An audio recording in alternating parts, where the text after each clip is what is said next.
Doug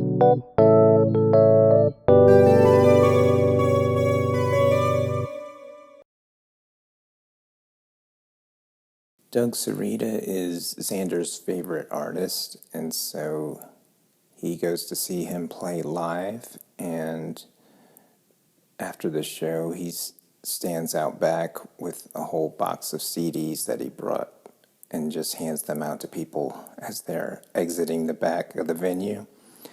And then Doug Sereda comes out unexpectedly. The box was almost empty when the crowd had dispersed. Doug exited through the back entrance and lit a cigarette, taking Zander by surprise. He looked at Zander standing there, holding a big box with only a few CDs left, and started laughing with a cigarette hanging from his mouth. Zander instinctively laughed, feeling somewhat ridiculous for giving away his work at someone else's show when he knew he should somehow be getting paid for those CDs he had spent so much time and money producing. "What you got there?" Doug asked, holding his smoking cigarette. "Just some CDs I made," Zander said, slightly embarrassed. Doug took a deep drag and blew out the smoke. "Is it any good?" "I think so. By the way, I loved your show. I didn't know you were so funny. You could be a stand-up comedian if the music thing doesn't work out." Doug chuckled. "Thanks. Well, I need to head back to my hotel room and get some sleep." Zander reluctantly handed him one of his CDs. Doug chuckled again. "This better be good," he said, taking the CD and glancing at the cover. "That was one of the best shows I've seen. You're a great influence on my music." "Now you're just trying to flatter me. I'll give it a listen, though." "Zander, huh?" he said, looking at the spine of the CD. "Yep, that's me." "All right, man, have a safe trip home." "Thanks, you too," Zander said before heading to his car.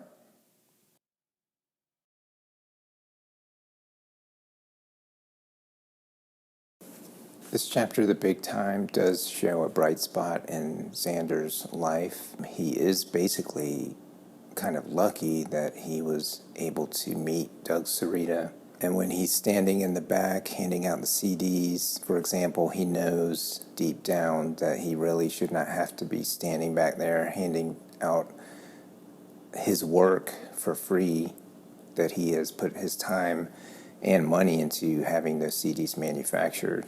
And he also knows that, this is Doug's show, and he has this kind of sense of, what am I doing here, handing out CDs behind somebody else's show.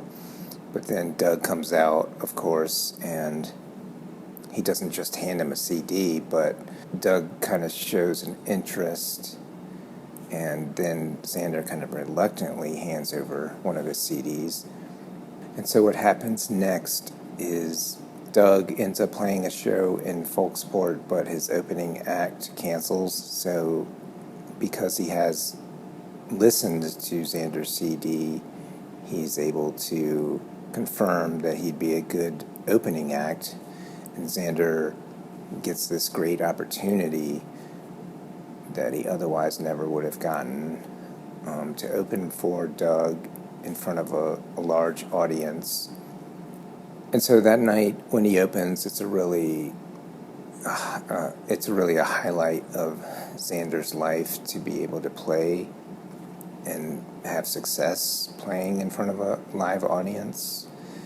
And it was really fun to write Doug Sereda's character, all of the stage banter, interactions with the audience, again, the humor kind of coming through there. I mean, Zander really proves himself that night that he can do it. He can play live. Even after he plays, he goes and sits in the audience and is able to enjoy Doug's show. So Doug tells Zander he's going to mention him to the label that he's on. Everything's going really well for Zander. Eventually, Doug himself gets dropped from the label, and that's pretty much the end of whatever hope Zander had of ever getting onto a record label. He drove home with the windows down since the temperature was still around 70 degrees, making a right turn onto the boulevard separated by a grassy median lined with mostly green trees as if it were still summertime. I guess this is the big time. Honestly, he knew he was just kidding himself since he had no idea what it was like to tour relentlessly the way Doug did. He had read books about the music business, but from what he understood, you had to quit your day job and invest a lot of money to survive on the road. Not something he could do right off the bat. He would need an agent or label support, but he wasn't sure if touring life was really for him. He envied Brian Wilson's position of being able to stay home recording in the studio while the rest of the Beach Boys performed the songs on the road. Just playing that night felt like it took a lot out of him. He reminded himself to enjoy what he had accomplished without thinking too much about the future, knowing Dr. Golden would be proud. He was hungry and looking forward to being back home for dinner. If you're going to be successful as an artist in the music industry, you're not going to be able to just sit at home like Brian Wilson and write songs and record them. And so really Zander is not a good fit for the music industry, despite his perseverance in continuing to record album after album. It's only later in life, in his conversation with Lou, that he's seeing it all with more clarity, that it was never going to work out for him, that he's not a good fit for the music industry, despite having talent and despite persevering, that it was never going to amount to any kind of successful career or any career of any sort, really. It just stays pretty much a hobby for him. And of course, you have to also factor in that he has social anxiety. He's not going to be good at networking. There's so much more that goes into being a success in the music industry that has nothing to do with music. The days of being able to make a living off of recorded music are gone by now. And so that's just the sad reality. Nobody's going to discover Zander's talent and then, offer to support him or put him on a label. Doug was really the only one, a fellow musician that ever recognizes the talent that Zander has.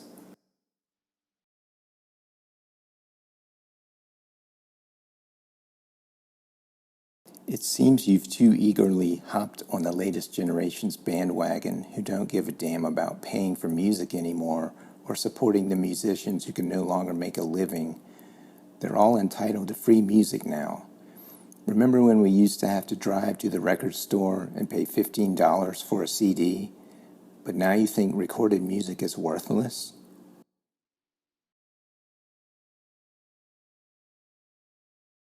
The problem with Percy's perspective is, like a lot of people, he simply accepts that recorded music having no value anymore is the new norm. And so Percy's the type of person that just follows whatever the latest trend is without questioning whether it's right or wrong. And so Zander has to remind him of, not that long ago, that they had to drive to the record store to actually buy a physical CD that you might only be familiar with one or two songs, and you just had to buy it and hope that it was going to be good. Percy just seems to be unaware of what's really going on. He's not as aware of how the value of recorded music is destroyed the way Zander is aware of it. So the average person really doesn't care. It just becomes the new norm that all music is free without questioning whether that's right or not, or the impact on the artist. I mean, the music industry has always been kind of corrupt one way or another. The artist always ends up getting screwed regardless. It's just before the internet, the artist got screwed in this particular way by the labels. But then after the internet, they still end up getting screwed. So it's just the industry is corrupt in a different way. But somebody like Zander, he could have been like a Brian Wilson, but once the internet evolved and music became free, there would be no more Brian Wilsons. And so, yeah, it is sad that somebody like Percy is so out of touch with the reality of the musician who can't make a living anymore by, selling their music, by selling their art. We forced all of the artists to have to tour, and really it's just become like a freak show. You have to offer a freak show to the audience. The Super Bowl halftime show is a good example of what I mean by like a freak show. But, if the music industry wasn't already hard enough before the internet came along, promising, exposure and so forth, destroying the value of recorded music just made it even harder to near impossible. And it did make it impossible for someone like Zander.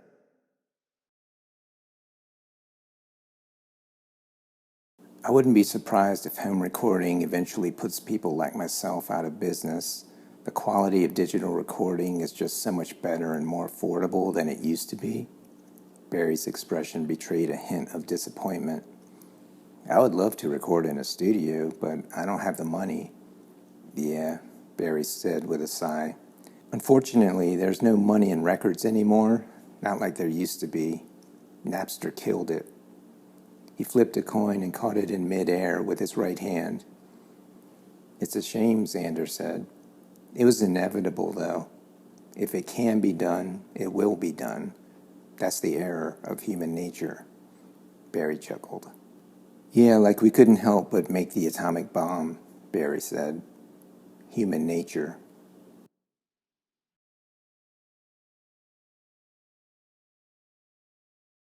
Zander is pointing to the lack of a moral conscience in the music industry and in the greater world, which operates without any real wisdom.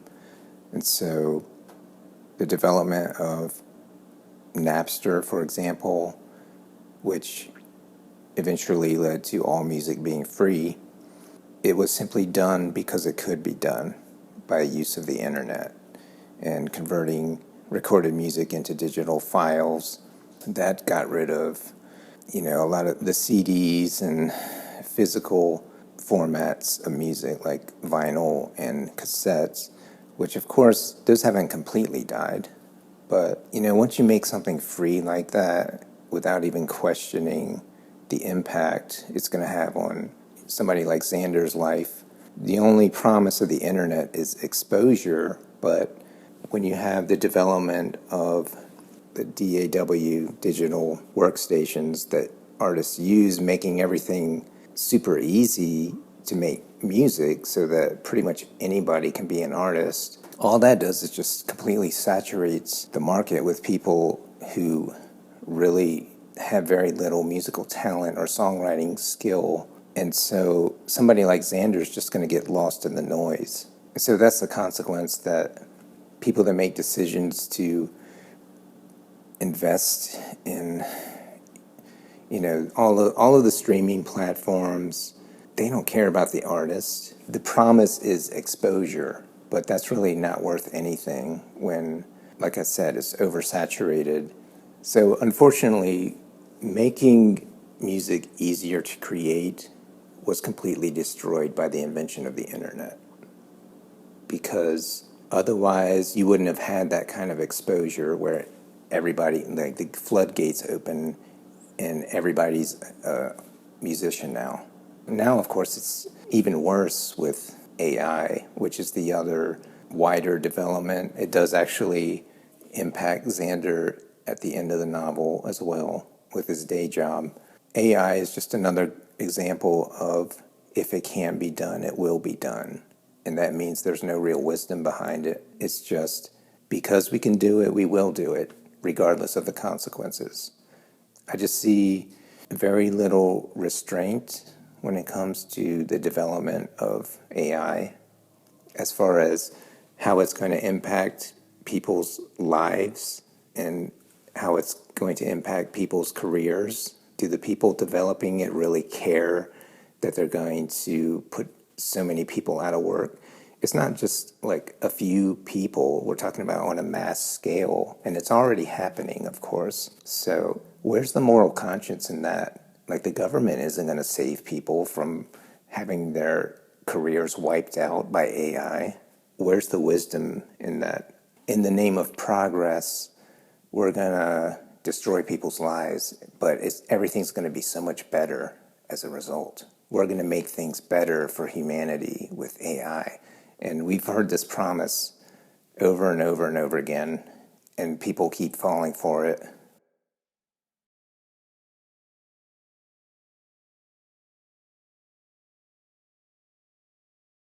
For Zander, the smash guitar represents the whole illusion that his musical talent was ever going to amount to anything in life that would lead to any kind of sustainable career. It's just a broken promise that if you work hard and you keep, if you just persevere, keep working at it, eventually you're going to get there.